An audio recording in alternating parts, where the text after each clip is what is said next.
When my wife, Sarah, started her new job, I thought it was just another fresh chapter for us. She had been excited about the opportunity, talking endlessly about how it was the break she needed in her career. I wanted to support her, so when she invited me to a company dinner during her first week, I happily agreed. The evening started smoothly. Everyone was polite and professional, and Sarah blended in well, laughing with her new colleagues. I stood by her side, proud, until the moment of introductions came. With a bright smile, she gestured toward me and said, "This is my roommate, Alex." The word roommate landed like a blow to my chest. A few people chuckled, assuming it was a joke, but she didn't correct herself. I forced a grin and played along, saying, "Yes, the roommate. Though some people call it a husband." A few awkward laughs followed, but Sarah's eyes shot me a warning glance, as though I had crossed a line. The rest of the night, I couldn't shake the unease. Why would she call me that? Why was she hiding our marriage? On the drive home, I asked her directly. She brushed it off, saying, "I just didn't want to complicate things at work. People can be weird about relationships." I nodded, but the seed of doubt had already been planted.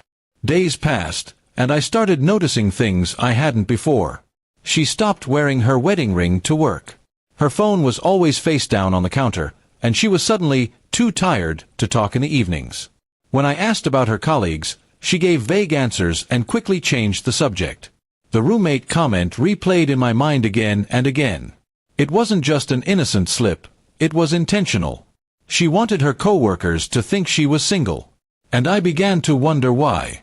One evening, I decided to surprise her by dropping by her office with lunch. But when I walked in, she wasn't at her desk. A coworker smiled and said casually, "Oh, Sarah's out with Daniel. They usually go to lunch together." My stomach tightened. I didn't know who Daniel was, but the way her coworker said it made it sound routine. That night, I asked her about it. "Who's Daniel?" I said. She froze for a second too long before answering, "Just a colleague. We've worked on a few projects together." She laughed nervously and tried to wave it off, but the doubt inside me grew louder. I started paying attention. She'd stay late at the office more often, sometimes coming home hours after everyone else had left. Her excuses felt thin, rehearsed.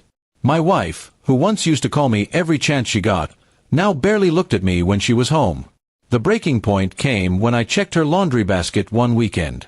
Tucked inside one of her blouses was a faint cologne scent, definitely not mine. My heart sank. It wasn't just my imagination anymore. I confronted her that night. At first, she denied everything, her voice trembling as she tried to act offended. But when I mentioned Daniel's name and the cologne, the color drained from her face. She realized the truth was out. Finally, she admitted it. "I didn't want anyone at work to know I was married because I've been seeing him. It just happened, Alex. I didn't plan it." Her words were like knives. She had erased me from her professional life to make room for someone else. I stood there, numb, staring at the woman I thought I knew. She had called me her roommate, and in her heart, that's exactly what I had become, a placeholder, someone she shared space with while giving her affection to another man. That night, I packed a bag and left. The title of roommate wasn't a slip of the tongue. It was the truth she had already been living, and I had been blind to see it.